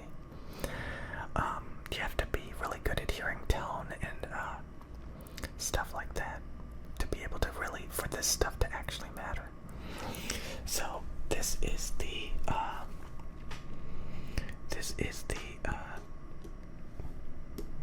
vocal singing microphone tuning. This is like a Q47, M147 tube. So if you know that this is bad for spoken word right here, this can help you out. Avoid a lot of different microphones. There are so many wackily colored microphones out there. It is overwhelming, but I'm telling you, the Neumann TL103, this thing is like, this thing is crazy. This thing is crazy good for natural, clear sound. Ultra low self noise. Signal to noise 87 dBA. That's amazing. It's almost 90. If we look at this other Neumann, the U87, it's only 82 dBs. And if we look at the other pickup patterns, like Omni, it's 15. 15 dBA, 12 dBA, 14 dBA. Okay. Oh, we can look at the signal to noise here. Okay, so 68 dBA, 71 dBA. Oh, that's not what I want. That's not dBA.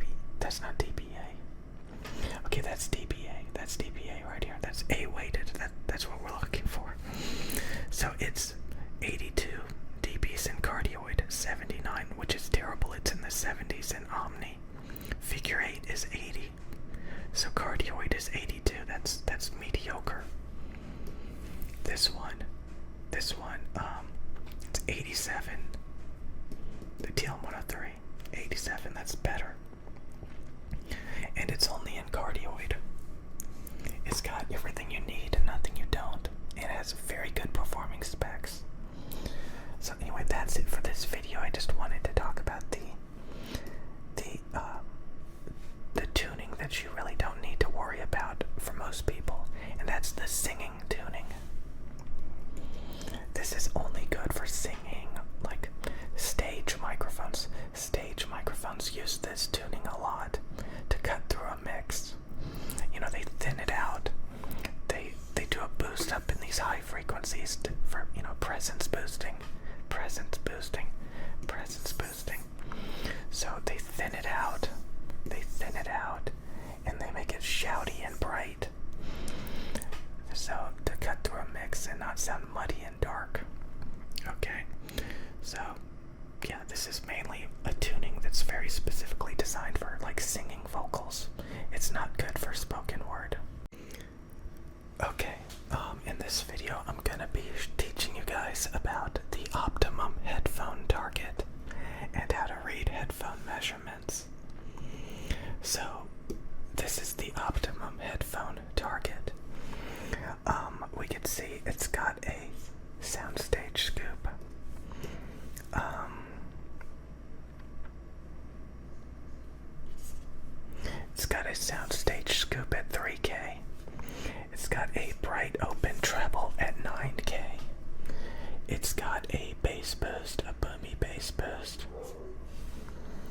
at, over here, bass, bass, bass, bass, bass, bass.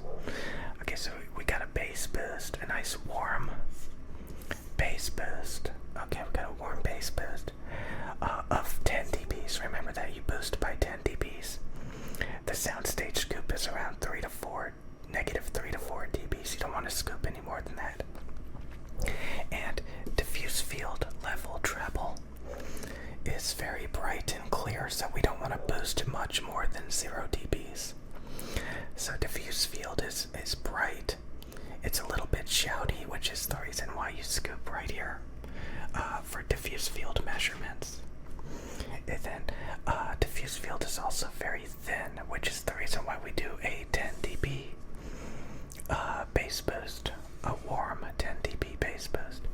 So, it's too thin. It's too thin and it's too shouty, so that's the reason why we do a scoop here. So for example, here is a website where we can look at all these different headphones. And we can change the target to diffuse field. Custom match. Okay. So we can type in, for example, the DT 990s. And we can see the DT 990s have very harsh treble. But if we look at the worn pads,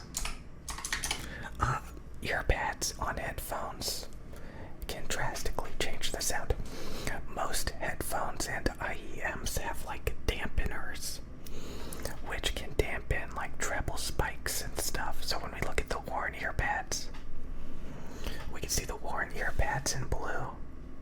The worn ear pads in blue have a much smoother treble. So these are the headphones that I use, that I recommend. We can see they have a very smooth response. But when you first get them out of the box, they're very harsh in the treble, but they smooth out over time with the worn ear pads. Okay, so if we look here, they have a bass boost, they have a soundstage scoop at 3K, and they have a clear open treble. Okay, so again, that's what we're looking for. 3K scoop, bass boost, and a diffuse field level treble, and diffuse field level right here. Diffuse field, scooped, boosted. Okay, so if we look at this headphone, the DT990s, if we look at the DT990s on the diffuse field target, we can see the DT990s lack a little bit of sub bass. They could use a little bit more sub bass. But they have everything else. Everything else is correct. Everything else is correct above. It's got the soundstage scoop. It's got the bright, open, clear treble. It's got the warm fundamentals. Oops, it's got the warm fundamentals. It just lacks a little bit of sub bass. Okay. So now, since this is so close to the target, the DT990s, we can basically use the DT990 worn pads as a reference. So this is a reference. So now we can look up other headphones. If you're into headphones, you know about like the HD 650s, the Sennheiser HD 650s. So the Sennheiser HD 650s are known for being dark in the treble. So we can see they don't have nearly as much treble as the DT990s. So this is the Sennheiser Veil. That lack of treble right there is the Sennheiser Veil. That is a Veil. It sounds dark.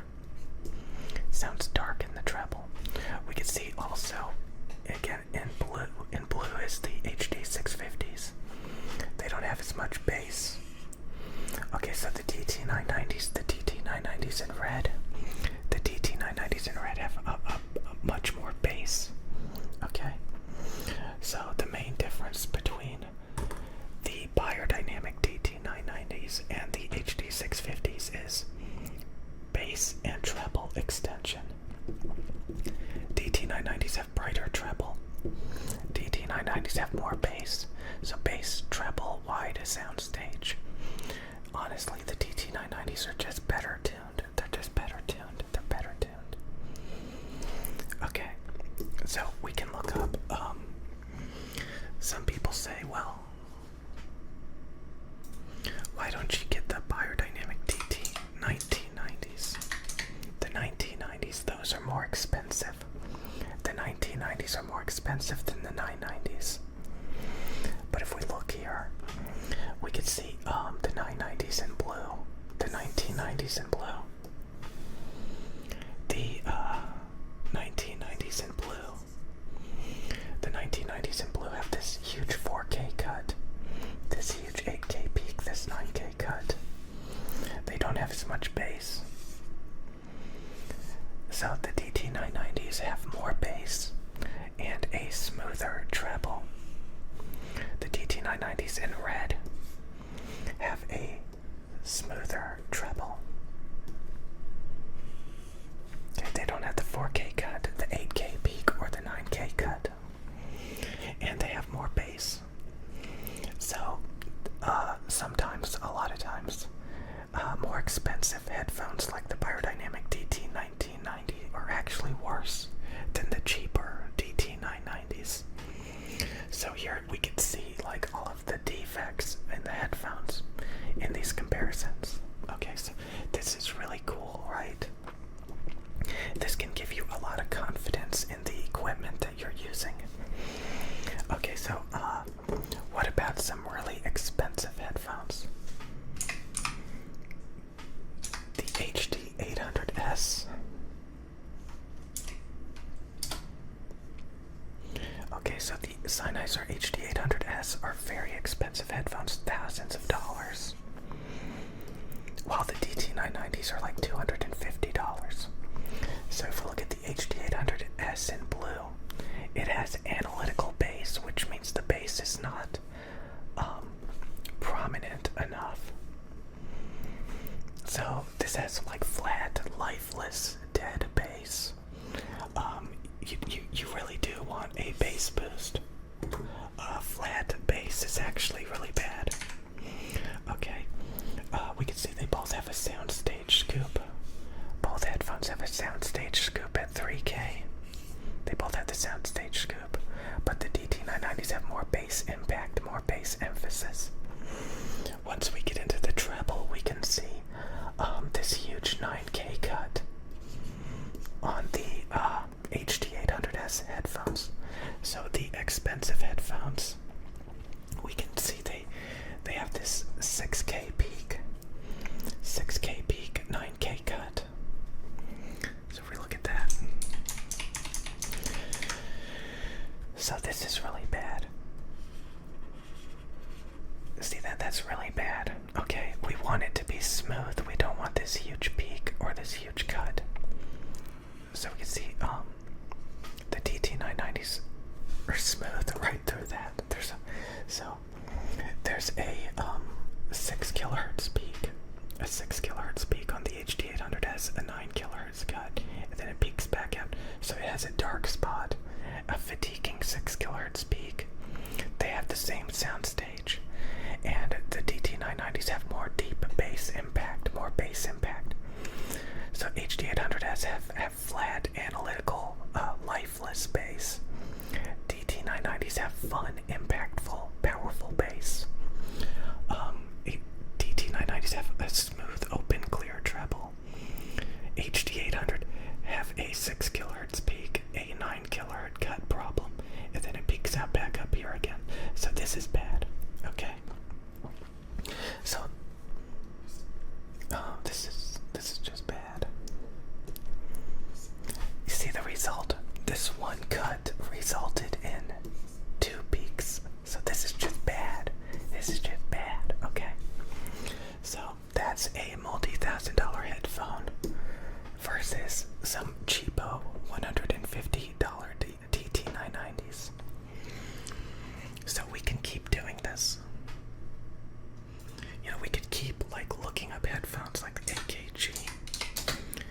K7,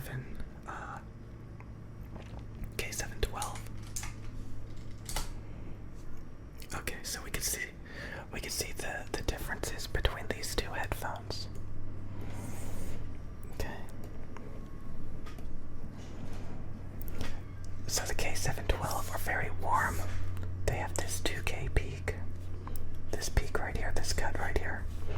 So these are all defects on the K712. So this is how we can see all these defects, tonality problems.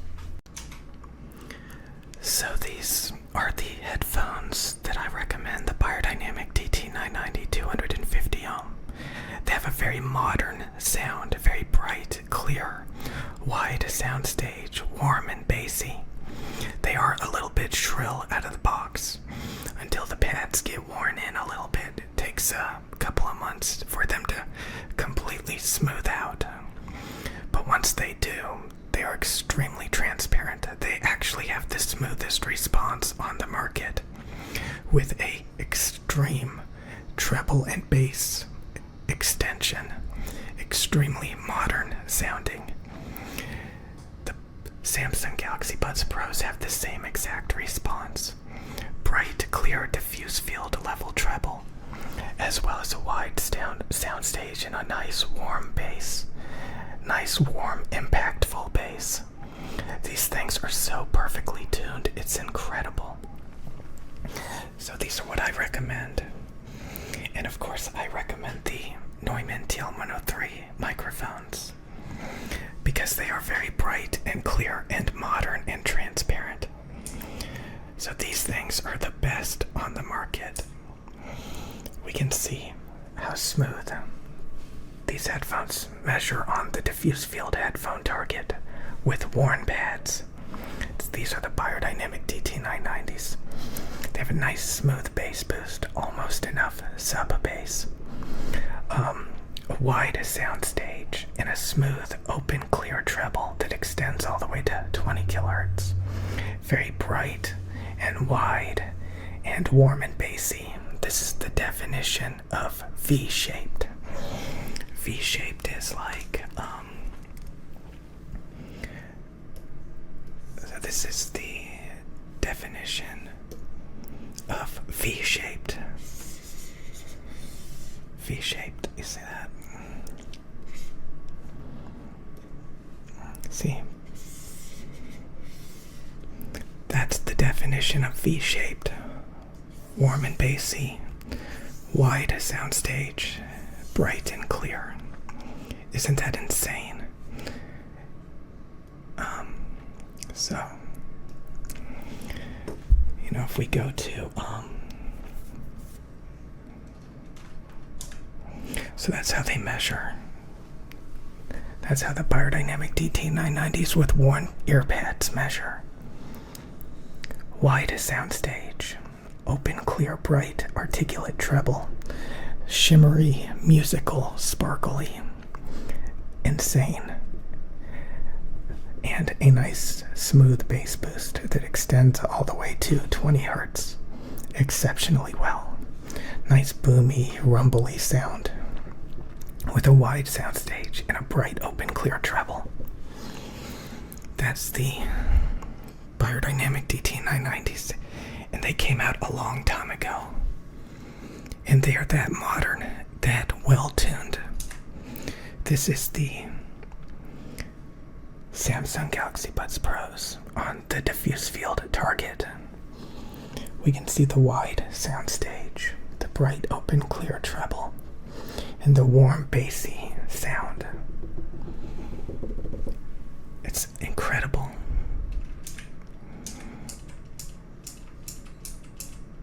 And then we have the microphones. The Neumann TL103 quickly became one of the biggest successes in Neumann's history. Its pristine, clear, modern update to the U87. The TL103 is a transformerless cardioid microphone with gentle presence boost for a stunning direct sound with breathtaking definition and ultra-low noise. It is a incredibly clear, quiet, low self-noise, no hiss. Clear, transparent, bright, clear, articulate, modern-sounding microphone. We can see its frequency response. It's transparent in the mids, a bright, open, smooth, clear treble. It rolls off the sub bass. So these things they sound identical. They sound so identical. Both have a wide soundstage, a smooth, open, clear, diffuse field level treble. It sounds like real life. Maybe a slightly bit lumpy, because, nothing is completely perfect. But everything is where it's supposed to be. Everything is ultra transparent on both of these. I think the DT990s have a little bit more transparent treble, but everything is exactly tuned the same. See that nice smooth open treble and a little bit of a shimmer to it. Not too bad. A little bit of a sparkle, vocal sparkle. And then we got these, maybe slightly, it's so subtle. When you're on the go listening to these, they are so pleasant to listen to. So clear, so wide, so warm and bassy. It's just engulfing. It's like filling the room with bass, and such a good treble extension. It's just so pleasant to listen to. These things are incredible. So, very modern sound. Very nice gear. Highly recommend this stuff. I don't think you can get any better. I am so glad that the Buds Pro came out a few years ago, because they are so incredible. And the DT990 250 ohm actually came out a long time ago, and they are still relevant and still extremely modern sounding, with great bass and treble extension. And again, these microphones actually came out like in the late 90s or something, so they're pretty old too. But audio was perfected many years ago. IEMs are still being perfected. Actually, I think they've already been perfected now. These are amazing. Highly recommend them. Check them out. If you want warm and bassy, impactful, wide soundstage, bright, open, clear treble, smooth response throughout the entire frequency response. Did you guys see how smooth that is? Look how smooth that is. You can trace over it with your finger. It is so smooth. It is just incredibly smooth.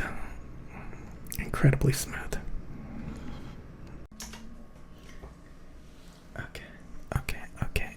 So this is the Samsung Galaxy Buds Pros on the diffuse field headphone target. We can see it follows the target nearly identically, with very slight deviations in the bass and stuff, but that doesn't matter. It's not even really audible to any meaningful degree. But we can see it's got really nice diffuse field treble, 3 kHz soundstage scoop, nice warm bassy 10 decibel bass boost. Okay. And again, that's very similar to the biodynamic DT990s with worn pads. Let's delete the. Okay. So when we go back to the Buds Pros and the DT990s with worn pads, we can see they're pretty much identical, with a slight change in the bass, because these are open back, so they kind of roll off the sub bass on the DT990s. Honestly, it's not that noticeable. The bass deviations are typically not that noticeable. They're not that noticeable, believe it or not.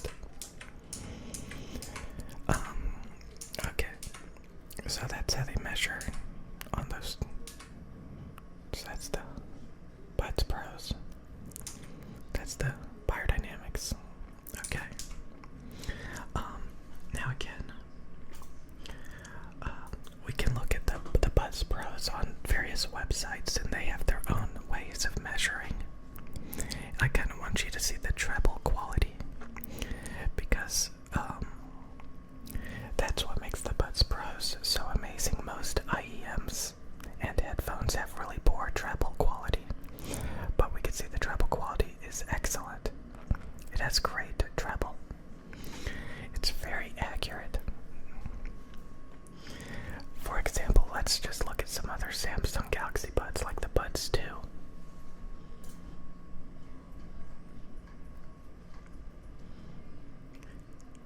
And we can see the treble accuracy is very lumpy. It's very lumpy. Okay. And if we go back and forth, so that's the Buds Pros, very high quality treble. Okay. And that's the Buds 2, Samsung Galaxy Buds 2. And let's read what it says. Treble accuracy is decent.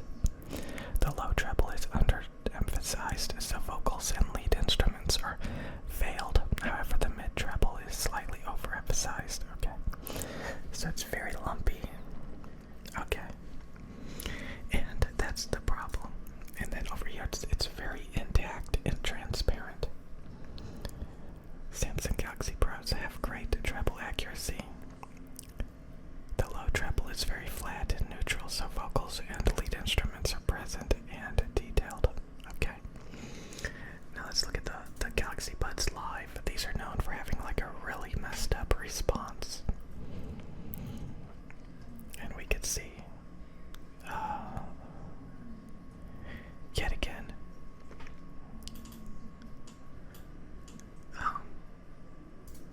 terrible treble quality.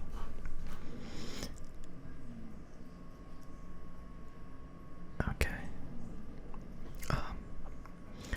We can look at the Samsung Galaxy Buds Plus. Yet again, the treble quality is still pretty messed up compared to the Buds Pros. The treble is a lot more intact along the top here.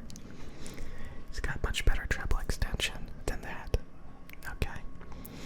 So this is a lot more deteriorated and rolled off and stuff like that.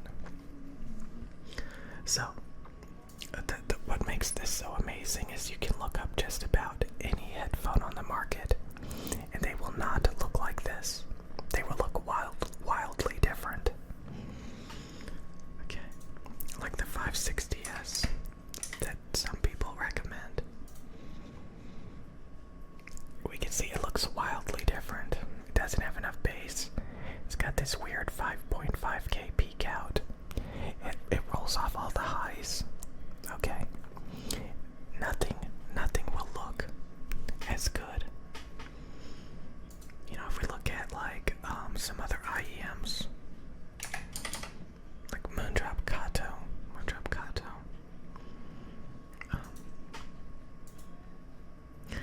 So we can see the Moondrop Kato in blue. See, there's a lot of IEMs out there that can follow this target. But once they get into the treble, we can see the Kato go up, they go down, they go up. Okay. So the Kato are actually really, really close to the Buds Pros. Okay. So again, this tuning is optimum, and Moondrop is one of the industry leaders in Chi-Fi.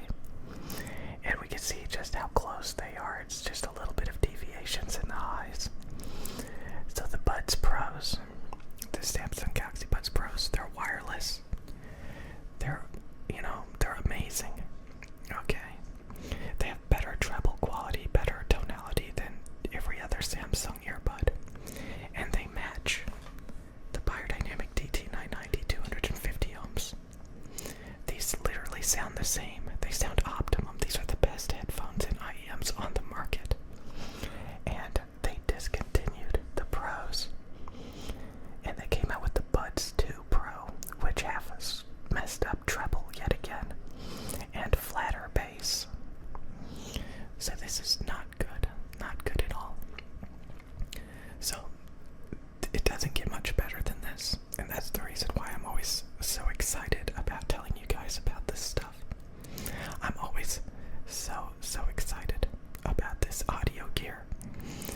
because it's perfect. And it's very hard to find perfection. For example, I don't know what else is over here. What else do they got? Some name brand, maybe. Like, you won't, like, I kind of showed you guys, like, the closest you're gonna get. Let's look at Sennheiser. IE900. It's got a big scoop. It's got a big scoop right there. But we can see, like, so many people say diffuse field treble is bad. No, that's how much treble. That's how much treble there should be. Okay, that's the reason why you keep seeing it. So, even though they came out with the Samsung Galaxy Buds 2 Pros that are wildly tuned different than the Buds Pros, the industry knows that there should be diffuse field level treble. It shouldn't be pulled out. You know, they know that there should be like a soundstage scoop around 3K.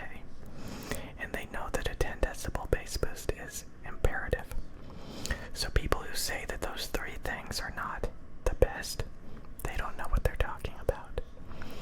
Anyways, I will see you guys later. Hey, my little skippity dippity doos, my little shwiggity shwiggity shwiz. I wanted to tell you guys that Samsung makes the world's best earbuds. You got your wired earbuds, and you got your pro version. Pro version, yeah, boys. They sound very similar. They both have these amazing two-way speakers for rich sound, a woofer and a tweeter. A woofer and a tweeter, yeah, boys. A woofer and a tweeter. Both of them have that coaxial design of a woofer and a tweeter, yeah, boys. So that's what we got here. We've got this $15 end-game IEM. Look at this, look at this, look at this, look at this, look at this, look at this. It has a USB-C built-in DAC amp. Yeah, boys, USB-C built-in DAC amp. And, of course, it has media controls because this is really good. We got a microphone on the back of that, maybe, and a plus and a minus. Yeah, boys, and a stop. Skippity-dippity, shwiggity-shwoo, wiggity-wiggity-wiggity-woo. So look at this, look at this, look at this, look at this, look at this, look at this, look at these earbuds. They're nice and small, coaxial design, yeah, boys. Yeah, boys, yeah, boys, yeah, boys, yeah, boys, yeah, boys, yeah, boys, yeah, boys. The sound quality. I want you to think about the sound quality that these bad boys can give you, yeah, boys. Yeah, boys, yeah, boys, yeah, boys. And you can just wind them up like this, wind them up like this. Look at this cable. Look at this cable. Nice quality cable. Nice quality cable. It's kind of like the mouse cable. Kind of like the mouse cable. As we can see here. Yeah, boys. Nice quality cable. Shwiggity. I'm gonna get a little case for them to put them in. I'm gonna get a little case to put them in. My little ham-hams. Look at the Samsung Galaxy Buds Pros. Look at this Phantom Silver. Yeah, boys. Phantom Silver. Yeah, boys. Look at that. Look at that. Look at that. Look at that. Look at that. Yeah, boys. Look at that. Shwiggity, skippity, dippity down. Look at these little beasts. The little June bugs. And little skippity dippities. Little wiggity whalers. Little L. Just for me and you. Yeah, boys. Magnetic supercharger. Magnetic two-way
S-Pen back in this Samsung Galaxy. Samsung Galaxy. Yeah, boys. Yeah, boys, yeah, boys, yeah, boys, yeah, boys. And remember, you can get other things too. You can get like these bad boys, the EPCP40s. The EPCP40s, very similar, very similar. Very similar, nice smooth response, yeah, boys. The EPCP40s, look how beautiful, beautiful, beautiful, beautiful. Glistening bad boys, yeah, boys. Look at this thick cable, these ear hooks. Look at that thick cable and the ear hooks. The cable and the ear hooks, you can see all the internals, yeah, boys. Skippity dippity, dippity dip, shorkity shorkity. Shorkity shwoo, this is incredible. They're nice Apple dongle. Nice Apple dongle. Tag. Nice Apple dongle, yeah, boys. That's a nice Apple dongle. Make sure you get yourself some Kiva ghost pepper, smoked ghost pepper powder. Put it on your pizza.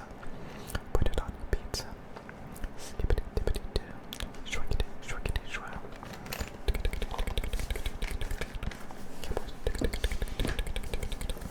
Look at this EPCP40. Look at this EPCP40. Look at that nice smooth treble. Look at that nice smooth treble. Glistening, glistening, glistening.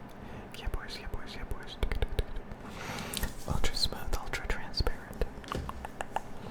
Look at these, look at these, look at these, look at these, look at these. Yeah, boys. The world's best earbuds. The SimCod EM6Ls. The world's best. Smoothest response. Yeah, boys. SimCod EM6Ls. The SimCod EM6Ls. Yeah, boys. Yeah, boys. Yeah, boys. Yeah, boys. Yeah, boys. Yeah, boys. Nice. Cold. Yeah, boys.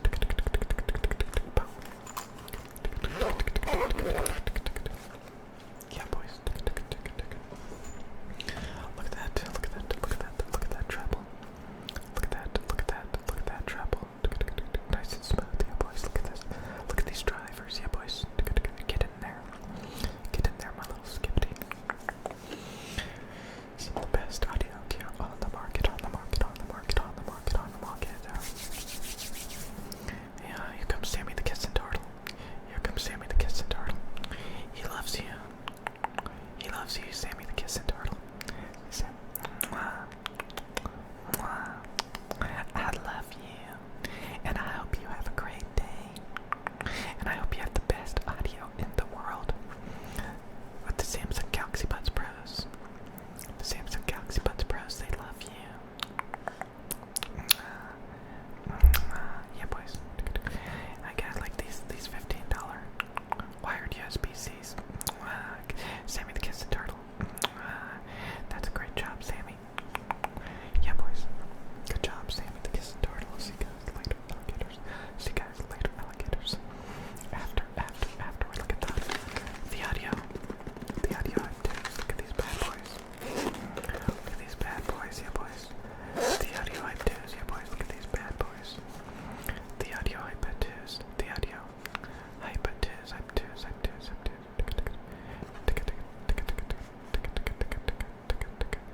The audio hypotuz.